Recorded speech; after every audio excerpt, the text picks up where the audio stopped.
شورش رافع ابن لیث و نفوذ آل سامان. سال 806 در سمرقند شورش سر زد که به وی نبیره نصر سیار راهبری میکرد. او با دسته خود به حاکم سمرقند هجوم آورده او را کشته شهر را به دست می درآورد. شورش را تاجیکان سوغد، کیشون نصف، چاچ و فرغانه و بخارا و استرفشند دستگیری میکنند. شورش به مقابل حکومت عباسیان نگرانیده شده بود. شورشگران زیر تاثیر عقاید سفید جامگان قرار داشتند و این یک متحدی را به وجود می آورد. شورش در چاچ که بسیاری از سفید جامگان پنهان شده می ایستادند قوت می گیرد. تاجیکان چاچ به یاری رافع می آیند.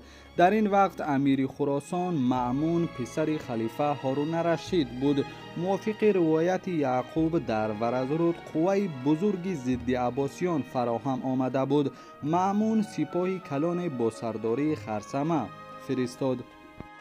خود هارون الرشید نیز از این حادثه در خف افتاده به خراسان می آید تا چاره جوید. سپاه خرسمه نسبت به قوه‌های تاجیکان و عرب‌های رافع هیچ به نظر می رسید.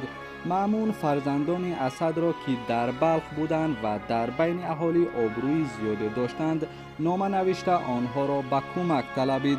آنها به سمرقند آمدند و رافع را با خرسمه آشتی دادند. هارون الرشید از این کار خیلی شاد شد، زیرا خفی از دست رفتن نه تنها خراسان بلکه خلافت نیز بود.